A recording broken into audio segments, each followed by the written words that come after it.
Yuk balik lagi bersama saya ya. Kali ini Mimin bakal melanjutkan lagi alur ceritanya Jang Tesan yang mencoba menguasai dunia dengan uangnya. Oke, biar nggak berlama-lama lagi, tanpa basa-basi lagi, langsung saja mari kita mulai. Cerita dimulai.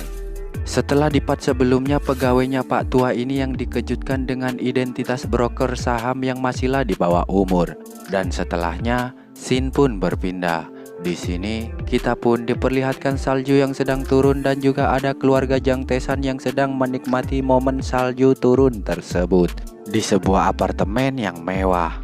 Jang Tesan yang melihat ayahnya begitu menikmati momen salju turun tersebut, dia pun berkata, "Ayah, sepertinya kau begitu menikmati pemandangan salju yang turun ini ya?"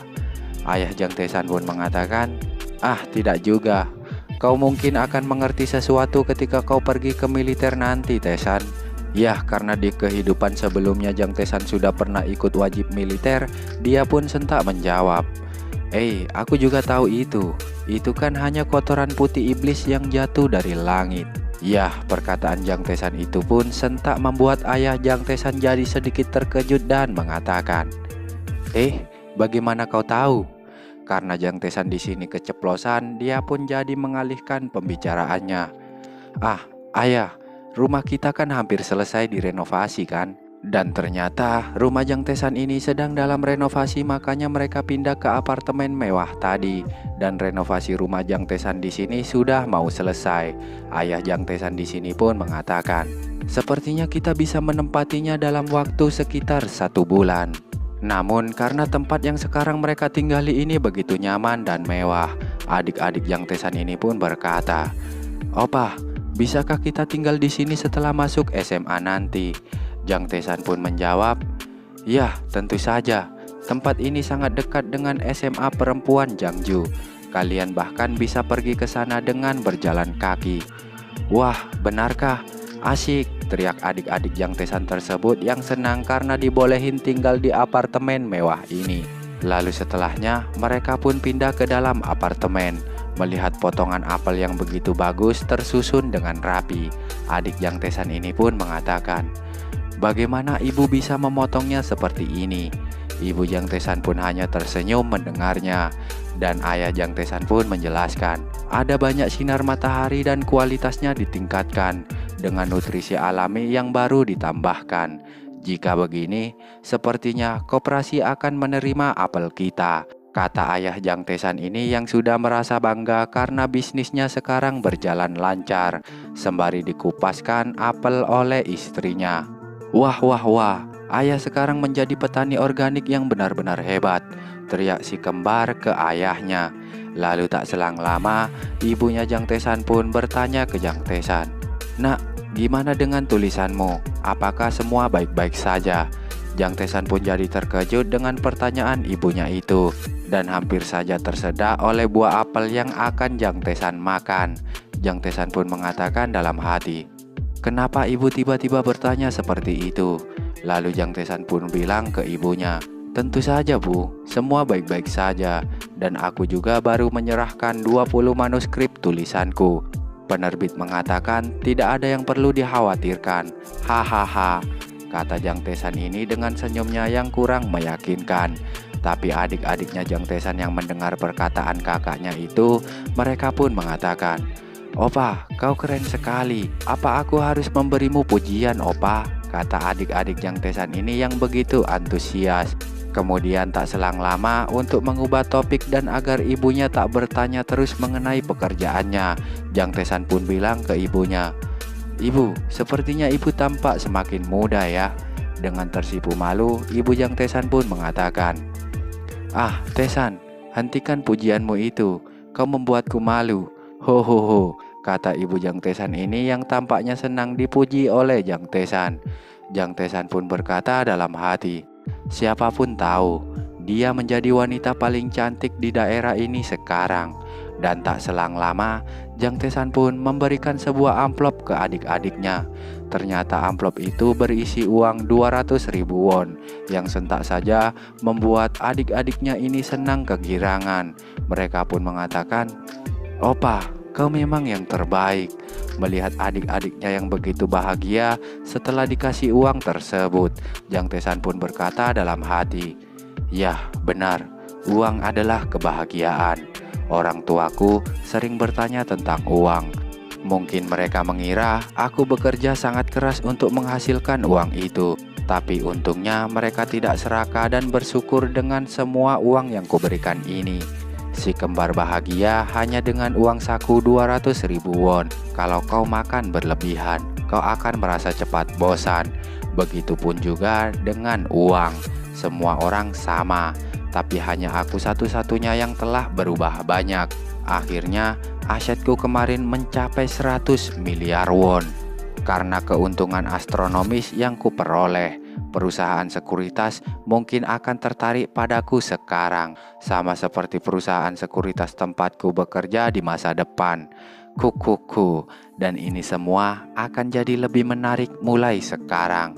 Dan tak selang lama, Jang Taesan pun bilang ke ibunya, "Bu, apa Taesan? Aku akan pergi berlibur ke luar negeri untuk sementara." "Apa? Ke luar negeri?" "Ya, aku ingin jalan-jalan agar aku bisa menemukan ide untuk menulis."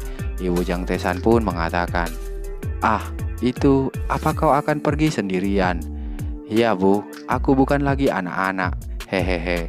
Mendengarnya, adik-adik Jang Taesan ini pun sentak terkejut dan mengatakan, "Apa? Kau ke luar negeri? Benarkah? Opa, bisakah kau membawaku juga? Aku bisa membawakan barang-barangmu. Aku juga opa, boleh nggak?" Jang Taesan pun mengatakan, "Nggak boleh. Si kembar harus rajin belajar dulu." "Aigo," kata Jang Taesan yang melarang adik-adiknya ini untuk ikut. Lalu ibu Jang Taesan pun bertanya, "Tapi Taesan, apakah kau sudah mempersiapkan paspormu?" Jang Taesan pun menjawab, "Tentu saja Bu." Namun tak selang lama, ibu Jang Taesan pun berkata, "Hehehe, Taesan, apa ibu juga ikut denganmu?" Jang Taesan pun terkejut mendengarnya dan mengatakan, "Apa? Ibu juga ingin ikut?" Kata Jang Taesan ini yang diikuti tatapan manja dari adik-adiknya yang juga ingin ikut. Ibu Jang Taesan pun bilang, "Sebenarnya ibu juga bisa berbahasa Inggris, Perancis, dan Jepang. Kau tidak tahu kan? Ho." Jang Taesan pun sedikit terkejut mendengarnya. Begitupun juga adik-adiknya, karena mereka tak pernah mengetahui bahwa ibunya bisa berbicara 4 bahasa. Jang Taesan di sini pun berkata dalam hati, "Apa? Ibu bisa bicara 4 bahasa? Tapi kenapa aku tak pernah mengetahuinya selama ini?" Melihat ekspresi anak-anaknya itu yang terkejut, di sini ibu Jang Taesan pun mengatakan, "Kenapa kalian terkejut begitu? Kalian tahu ibu adalah lulusan Universitas Hongin." Jang Taesan yang masih tak percaya, dia pun sedikit shock dan berkata dalam hati, "Ibu benar-benar bisa bicara 4 bahasa. Aku putranya bahkan tidak mengetahuinya selama ini. Betapa menyedihkannya aku ini." Melihat Jang Taesan yang masih saja terkejut, ibu Jang Taesan pun bilang, "Ibu mempercayaimu nak. Semoga perjalananmu menyenangkan." Lalu tak selang lama, dengan sedikit menyombongkan dirinya, ayah Jang Taesan pun mengatakan, "Hahaha, kalian harus berterima kasih kepadaku. Kalian dilahirkan dengan wajah yang tampan dan otak yang cerdas, karena kalian menyerupai ibumu yang dipilih ayahmu ini." Namun dengan raut wajah seremnya, si kembar ini pun mengatakan, "Ayah, tapi jika bukan karenamu kami akan dilahirkan lebih sempurna lagi kan?" Dengan sedikit ketakutan, ayah Jang Taesan pun mengatakan, Apa?" Begitupun juga dengan ibu Jang Taesan. Dengan tersenyum, dia pun berkata, "Astaga, tapi itu mungkin benar juga sih, hehehe." Ya, gurauan mereka ini sempat membuat ayah Jang Taesan ini sedikit shock sampai-sampai tak bisa berkata apa-apa lagi. Melihat raut wajah suaminya yang lesu ini, ibu Jang Taesan pun memanggilnya, "Sayang." Ayah Jang Taesan pun hanya melirik lesu saat dipanggil. Tapi tiba-tiba ibu Jang Taesan pun memeluk ayahnya Jang Taesan sembari berkata, "Aku mencintaimu." Yang sentak saja membuat ayah Jang Taesan ini jadi riang kembali. Melihat kemesraan orang tuanya itu, Jang Tesan dan adik-adiknya ini pun berkata, "Hah? Haruskah kalian melakukan itu di depan anakmu ini? Pasangan mesra ini benar-benar ya.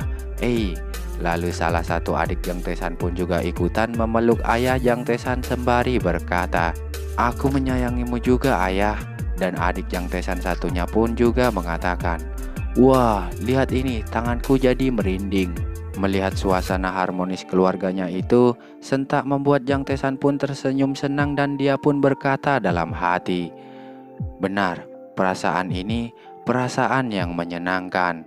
Melihat kakaknya yang hanya tersenyum dan diam saja, adik-adik Jang Tesan pun mengatakan, "Opa, kau juga harus mengatakan sesuatu.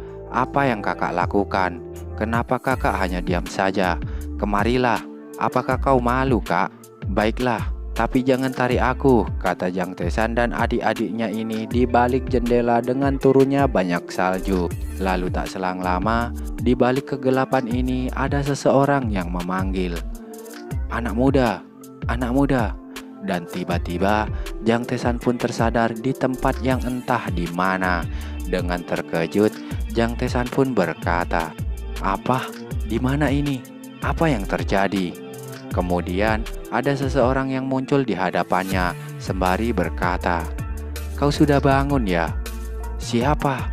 ucap Jang Tesan ini yang terkejut dengan kehadiran orang tersebut yang tiba-tiba. Ya, ternyata orang itu adalah seorang orang tua yang berkacamata ini. Dia pun mengatakan, "Senang bertemu denganmu anak muda."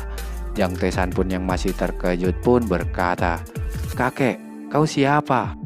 "Kakek, aku belum setua itu." Dengan sedikit membentak dan berteriak, Jang Tesan pun mengatakan, "Aku bertanya siapa kau?" Melihat tingkahnya Jang Tesan tersebut, orang ini pun mengatakan, "Bocah ini benar-benar ya, dia tak tahu sopan santun, dan dia juga berbicara informal kepadaku." Namun tak selang lama, Jang Tesan pun berkata lagi, "Dan juga di mana ini kakek?" Kakek ini pun menjawab, "Tidak usah takut, ini adalah rumahku." "Apa? Ini sebuah rumah?" Kakek ini pun bilang, "Ya, memang masih jelek karena levelnya rendah, soalnya aku kekurangan poin." Mendengarnya, Jang Tesan pun mengatakan, "Apa? Kalau begitu apa ini sesuatu seperti les privat?" Ya, les privat seperti seseorang yang pernah memberikan Jang Tesan kekuatan tai chi di part-part sebelumnya. Yang Mimin gak tahu part keberapa itu. Mendengarnya, sejenak kakek ini hanya menatap Jang Tesan. Lalu dia pun berkata, "Seumur hidupku, aku berbicara 20 bahasa. Seolah-olah itu adalah bahasa asliku. Selain itu, ada 50 bahasa lain yang bisa kutangani." Jang Tesan yang tak mengerti maksud kakek tersebut pun mengatakan, "Apa? Apa yang kau bicarakan, kek? Terus memangnya ada apa dengan bahasanya?" Mendengarnya, kakek ini pun tersenyum dan berkata, Aku adalah seorang poliglot. BTW, poliglot ini adalah seseorang yang bisa menggunakan 3 bahasa atau lebih ya. Oke, lanjut." Lalu kakek ini pun memperkenalkan dirinya. "Namaku adalah Chris Barnesdal." Setelah kakek tersebut memperkenalkan dirinya, tiba-tiba cerita pun bersambung.